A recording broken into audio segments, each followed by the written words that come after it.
यह कहानी राजस्थान के कोटा शहर की एक भूतिया हवेली के बारे में है। कहानी सुनने से पहले लाइक और सब्सक्राइब कर दीजिए।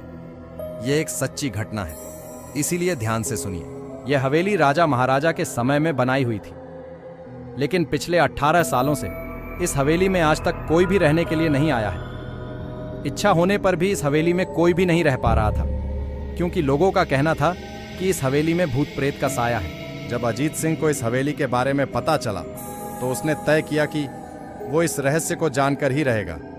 क्यों लोग इस हवेली में नहीं रह पा रहे हैं? उसने मजबूत इच्छा शक्ति से हवेली में रहने की पूरी तैयारी कर ली। जब उसने हवेली के अंदर जाने के लिए पैर आगे बढ़ाए तो दरवाजे पे किसी अनजान व्यक्ति ने उसे रोक लिया और नजदीक जाके बोले, कौन हो आप और किधर जा रहे हो? अजीत सिंह ने जवाब देने के बजाय उसने सामने सवाल किया, जी आप कौन?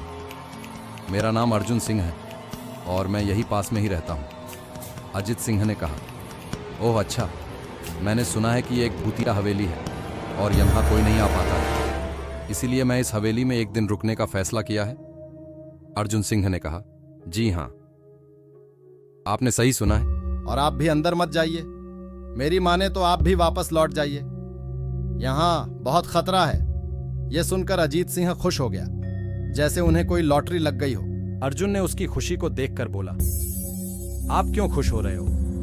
आपको तो भूत का नाम सुनकर डर लगना चाहिए। शायद आपको पता नहीं होगा कि मैं भूत प्रेत में काफी दिलचस्पी रखता हूं। अगर इस हवेली में भूत है तो मैं अंदर जरूर जाऊंगा और सारी सच्चाई का पता भी लगाऊंगा। इतना कहकर अजीत सिंह उस हवेली में चले गए। अंदर जाके अजीत ने अपनी बैग को साइड में रखा और हवेली के चारों ओर देखने लगा।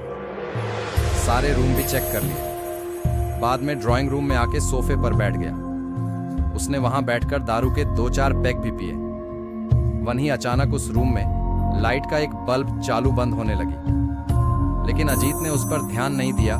थोड़ी देर बाद दूसरा बल्ब चालू बंद होने लगा। फिर तो हवेली की सारे लाइट चालू बंद होने लगी। यह सब देखकर अजीत अपनी जगह पे खड़ा हो गया और संपूर्ण सावचेत हो गया।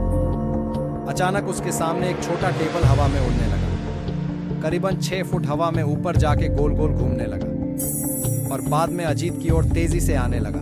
अजीत ने तुरंत ही अपने जगह बदल दी और दूसरी ओर चला गया और वो टेबल पर जाके गिरा जहां अजीत खड़ा था। अजीत कुछ समझ पाता, उतने में सोफे की शीट उसकी ओर आने लगी।